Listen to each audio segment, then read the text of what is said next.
A good chunk of gamers have banded together in solidarity or something like that with the release of the launch trailer for Call of Duty Infinite. Let's chat about it in the comments below, but first, my opinion. I'm Tarmack and this is Feature Creep.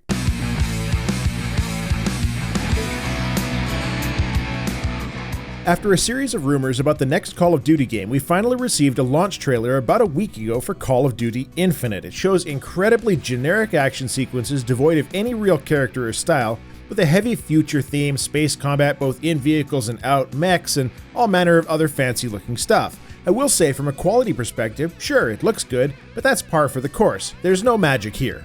Call of Duty as a series has long since lost any real interest for me as it became less about the horrors of war and more about the Michael Bay spectacle, with unique, memorable characters being fewer and further between. What is very interesting, however, is that the trailer is rapidly moving in the direction of most disliked video on YouTube of all time, and is currently the 4th most disliked. Still, more than a week after it was put up, it's getting around 1,000 dislikes every 10 minutes. And if you remove the fact that it's nowhere near the view count of the Bieber or Rebecca Black videos, it's square in the realm of some guy cutting his YouTube silver play button in half, which you get for hitting 100,000 subscribers. So why is it such a hated trailer? Is it because of the generic nature of the Infinite Warfare footage that they showed in the video? Probably not. Is it the awful cover of Bowie's Space Odyssey? Well, I'm sure that contributed, but let's be honest, the cover was likely locked in months before Bowie passed away. No, I think the answer is twofold. For starters, a good solid chunk of this is just internet bandwagon nonsense, just like most review bombs that happen, but there is a nugget of hope. One of the items that Infinity Ward is also doing this time around is a remaster of the original Modern Warfare, including both the campaign and multiplayer, with 10 of the original maps remastered as well. People like games that they loved being properly remastered, so that should be a good thing, right? Well, as it turns out, that remaster is limited to those who buy the Legacy, Legacy Pro, and Digital Deluxe versions of Infinite Warfare. So you're going to have to spend around $100 or more to get it, and you're stuck with generic futuristic shooter number 57 whether you want it or not. The thing is, COD as a series has been hitting a steady downturn for a while now. Modern Warfare 3 was the peak of the series as far as sales go, pushing nearly 31 million units. Black Ops 2 in 2012 was 29.5 million, Ghosts in 2013, 27.5, Black Ops 3 in 2015, 22.5 million. Every release being lower than the last, with the exception of Advanced Warfare doing worse than Black Ops 3. This quite simply is what happens when a series gets stale. No matter how many single-use features like the bloody wingsuit they put in, it's gonna continue in that direction unless a major change comes down the pipe. In fact, following that idea, isn't it interesting that the downturn didn't really happen until they started to try to go futuristic with everything, whether Black Ops or Advanced Warfare? It's almost like making war not relatable is a damaging thing to a war franchise. I like to assume the best of people where possible. COD as a brand is a lot like World of Warcraft. It's the current king and will continue to make a killing for a while. But it is very, very obviously on the downturn and is going to take a major change to halt that drop. The idea that COD as a series is so familiar to people as to be getting boring, honestly, is great. Maybe it'll cause Activision to reassess the whole series and maybe take the Ubisoft approach of not cramming a game down our throats quite as often as has been done in the past.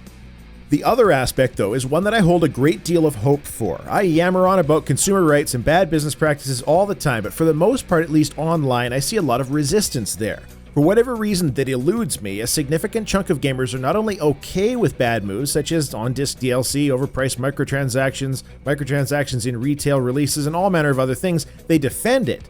And yet, with Call of Duty Infinite Warfare, a line was drawn in the sand. How dare they gate a remaster of a beloved version of the COD series, people said. And they made that view crystal clear with the dislike bomb of the Infinite Warfare trailer. There is often an issue arguing online that is referred to as the slippery slope fallacy, and I've seen it used here as well as many other places, with people stating that you cannot argue that things will get worse just because of bad things going on right now. This is a false statement. Slippery slope is a fallacy that one needs to be cautious of, to be sure, but the game industry itself has shown time and time again that when a move that is bad for consumers is successful, it will be repeated ad nauseum, and it will get worse as time goes on.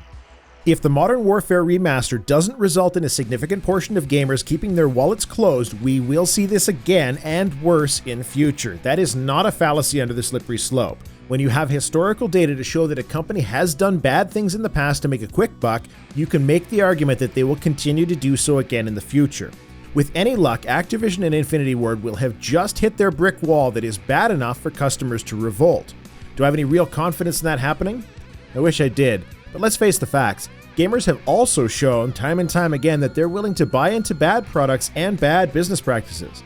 But at least we can hope that Infinite Warfare continues the downward trend of COD sales, and maybe, just maybe, Activision will rethink their strategy on this going forward. So, where do you stand on the issue of the stale side of Call of Duty? I can't imagine that many people who watch my stuff will defend restricting the remaster of Modern Warfare to only those who buy into Infinite Warfare, so I won't insult your intelligence by asking where you stand on that. Also, I'd like to apologize for the lack of content over the last week and a bit. For those who follow @GnomeCast on Twitter, and you should totally follow me there, I've talked a bit about it, but for those who don't, there's an extremely large wildfire in Alberta, Canada right now, and I just got off 6 straight 12-hour night shifts working in relation to it, and I'm going to be going back into more work over the next few days as well, at least. So thanks for sticking with me, and we'll be back normally, hopefully sooner, rather than later. Thanks for watching. That's all I have to say. Tarmack out.